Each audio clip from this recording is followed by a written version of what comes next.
What you're about to witness is one of the most sinister-sounding intros to a trailer to one of the greatest epics ever produced. And there's more, because you are going to see it as well. Yes, it. Yes, it. There is a very harmful bacteria lurking in the water supplies that is actually an amoeba that is brain-eating. Brain-eating amoeba. Listen, the unprecedented impact of the storms that we have had with all the floodwaters in quantities that we have never seen, what happened in Texas.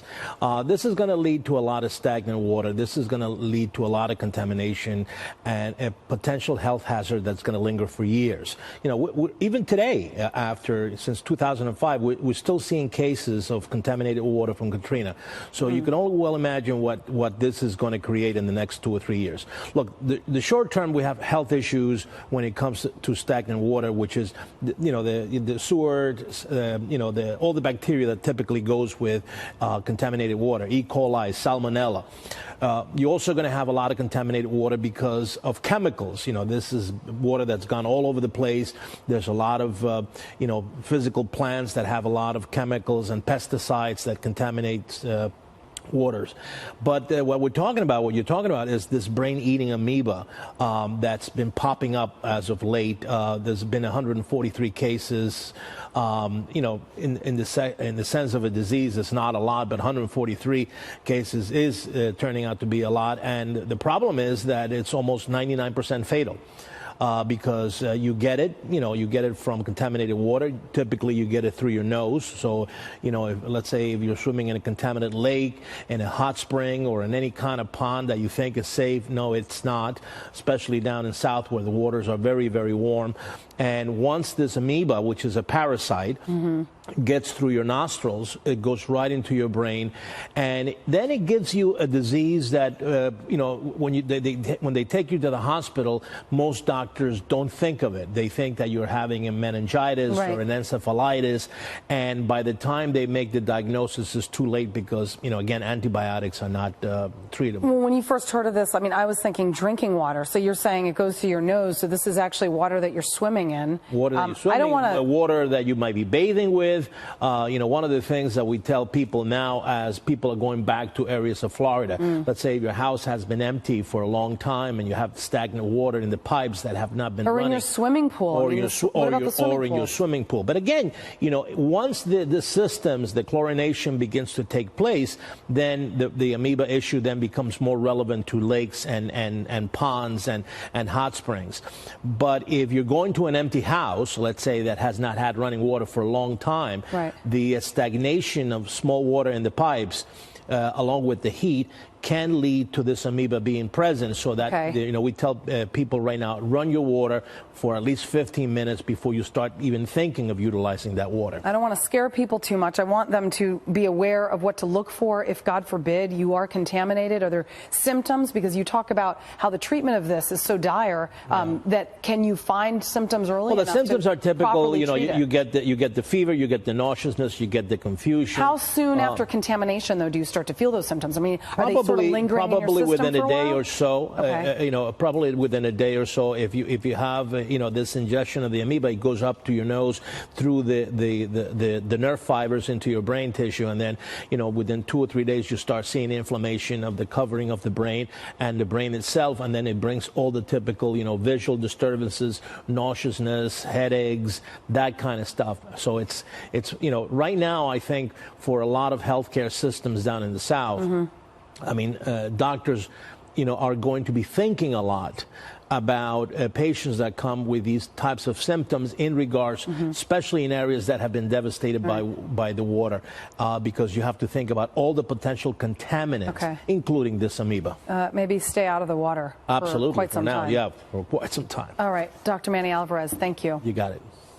In the United States, copyright law allows for the fair use of copyrighted material under certain limited circumstances without requiring permission from the owner. Under the law, determinations of fair use take into account the purpose of the use, the nature of the copyrighted work, the amount and substantiality of the work used in relation to the work as a whole, and the effect of the use upon the potential market for the copyrighted work. Other jurisdictions may have similar copyright provisions protecting fair use or fair dealing. If you are uncertain as to whether a specific use qualifies as a fair use, you should consult a qualified copyright attorney. You have the right to take it down.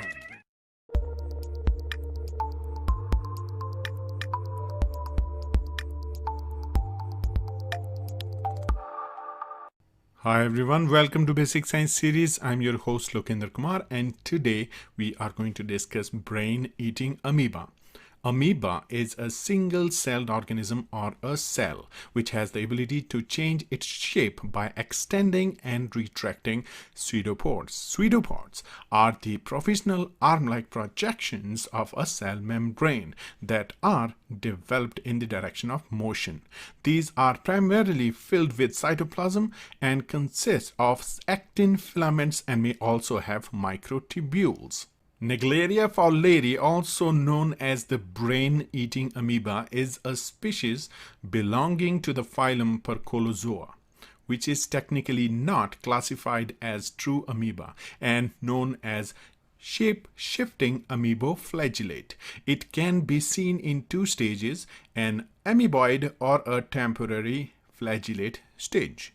It is a free-living bacteria-eating microorganism that can be pathogenic, causing an extremely rare, sudden, severe, and fatal brain infection called naegleria, also known as primary amoebic meningoencephalitis. This microorganism is typically found in bodies of warm fresh water such as rivers, ponds, lakes, almost exclusively in hot geographic areas, natural hot water, warm water discharge from power plants, geothermal well water, and poorly maintained or minimally chlorinated swimming pools.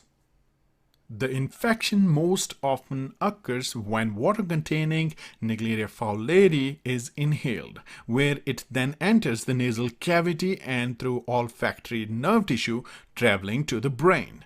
Naegleria Fowleri normally eat bacteria, but during human infections, the trophozoites consume astrocytes and human neurons. The reason how the pathogen reaches the brain has remained unknown, but the neurotransmitter acetylcholine has been suggested to act as a stimulus to attract the pathogen. It takes 1 to 9 days, average 5 days, for symptoms to appear after nasal exposure to Naegleria Fowleri flagellates. Symptoms may include headache, fever, and nausea. Later symptoms can include stiff neck, confusion, lack of attention, loss of balance, seizures, and hallucinations. Once symptoms begin to appear, death will usually occur within 2 weeks. A person infected with Naegleria Fowleri cannot spread the infection to another person. From 2009 to 2018, 34 infections were reported in the United States. The core antimicrobial treatment consists of antifungal drug amphotericin B, which inhibits the pathogen by binding to its cell membrane sterols, thus leading to cell membrane disruption and pathogen death. Miltefosine, an antiparasitic drug which inhibits the pathogen via disrupting its cell survival signaling pathway, has been used in a few cases with mixed results. Finally, for me, the take-home message would be use nasal plugs while going into the public swimming pools or natural water reservoirs, and properly clean yourself after outdoor water-related activities. That was a quick introduction to the brain-eating amoeba. Stay tuned for more videos, and if you like the content of the channel, then hit subscribe button to support my effort. If you like the video, hit the like button. Thank you. Take care.